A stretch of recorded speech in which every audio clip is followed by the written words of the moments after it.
ఈరోజు టాపిక్ వచ్చి ప్యారలలోగ్రామ్ లా. ప్యారలలోగ్రామ్ లా అంటే ఏంటి, దానికి ఒక ఈక్వేషన్ ఉంది, ఆ ఈక్వేషన్ ఎలా వచ్చింది ఏంటి అనేది ఈరోజు మనం డిస్కస్ చేద్దాం. అది ప్యారలలోగ్రామ్ లా అంటే ఏంటంటే ఏవైనా టూ వెక్టర్స్ ఏవైనా two vectors are represented by the adjacent sides of the parallelogram. మనకి ప్యారలలోగ్రామ్ అంటే ఎలా ఉంటుందంటే ఇది ప్యారలలోగ్రామ్ అనమాట. ప్యారలలోగ్రామ్ అయితే ఏవైనా రెండు వెక్టర్స్ అనేవి ఎడ్జసెంట్ సైడ్స్ అవ్వాలి. ఎడ్జసెంట్ సైడ్స్ అంటే పక్క భుజాలు అని చెప్తారు, అంటే పక్కన ఉన్న సైడ్స్ని ఎడ్జసెంట్ సైడ్స్ అంటారు అనమాట. ఈ రెండు ఎడ్జసెంట్ సైడ్స్ అయినప్పుడు parallelogram on the diagonal passing through the intersection of given vectors.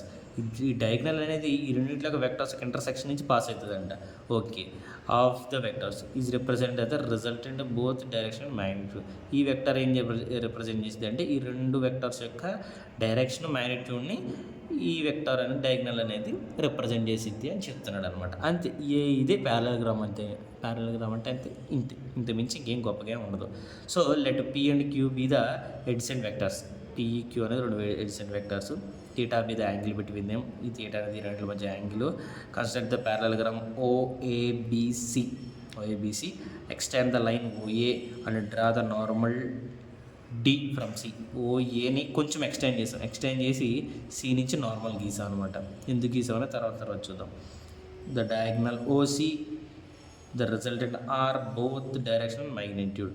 OC అంటే ఏంటంటే దాన్ని ఆర్తో రిప్రజెంట్ చేస్తాం, బోత్ డైరెక్షన్ అండ్ మ్యాగ్నిట్యూడ్ని రిప్రజెంట్ చేసిద్ది. ఓకే, ఇప్పుడు మనం triangle OCD, it's right angle triangle, ఇక్కడ 90 degrees కాబట్టి ఇట్స్ రైట్ యాంగిల్ ట్రయాంగిల్. ఓసిడిని మనం కన్సిడర్ చేసినట్లయితే కనుక ట్రయాంగిల్ యొక్క ఈక్వేషన్ అంటే hypotenuse square is equal to side square plus sides square. OC square is equal to OD square plus CD square. అది రాసుకున్నాం. మనకి ఓడి అంటే ఏంటంటే ఓఏ ప్లస్ ఏడి. మోడీ కాదు, ఓఏ ప్లస్ ఏడి. ఓఏ అంటే పి, ఏడి అంటే క్యూ కాస్ థీటా.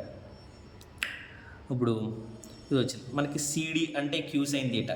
మనం ప్రీవియస్ వీడియోలో చెప్పుకున్నాం, ఎప్పుడైనా కానీ థీటాకి ఆపోజిట్ ఉంటే సైన్ వాల్యూ తీసుకుంటాము, థీటాకి ఎడ్జసెంట్ ఉంటే కాస్ తీసుకుంటాము అని చెప్పుకున్నాం. సో ఇది క్యూ ఉంది కాబట్టి క్యూ సైన్ థీటా, ఇది క్యూ కాస్ థీటా. సో దాని ప్రకారమే రాసుకున్నాం. సిడి అంటే క్యూ సైన్ థీటా రాసుకున్నాం. ఓసి అంటే ఇక్కడ ఆర్. సో మనకి hypotenuse square is equal to side square కాబట్టి hypotenuse square R square is equal to OD square plus CD square అనుకున్నది. ఓడి అంటే P plus Q cos theta whole square plus Q sine theta whole square అవుతుంది.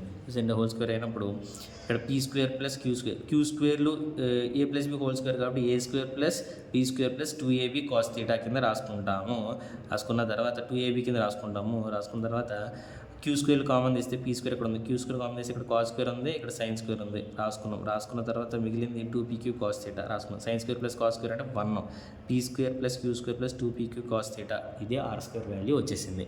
ఇప్పుడు దీనికి square తీసేస్తే root అవుతుంది కాబట్టి root of p square plus q square plus 2pq cos theta is a resultant అంటే R అనమాట. అంటే diagonal of the parallelogram equation, resultant vector which represents both direction and magnitude of two vectors P and q. ఓకేనా, ఇది R value వచ్చింది. ఇప్పుడు angle of resultant with adjacent side అనమాట. చూస్తే కనుక ట్రయాంగిల్ ఓసిడి కదా, అప్పుడు tan ఆల్ఫా అంటే ఏంటంటే కనుక opposite side by adjacent side. Opposite side CD, adjacent side OD. ఒకసారి మీ డయాగ్రామ్ చూస్తే మీకు అర్థమవుతుంది. తర్వాత సిడి బై మనకి ఓడి కదా, సిడి బై ఓడి అనమాట. సో మనకి ఓడి అంటే ఓఏ ప్లస్ ఏడి మీకు తెలిసిందే. సిడి అంటే క్యూ సైన్ థీటా, మనం ఆల్రెడీ డయాగ్రామ్ దగ్గర రాసాం. ఓఏ అంటే పీ వాల్యూ, ఏడి అంటే Q cos theta. tan alpha is equal to tan inverse q sin theta by p plus q cos theta అనేది మనం చెప్తాం అనమాట. ఓకేనా, ఇదే ప్యారలలోగ్రామ్ లా. అర్థమైందని అనుకుంటున్నాను.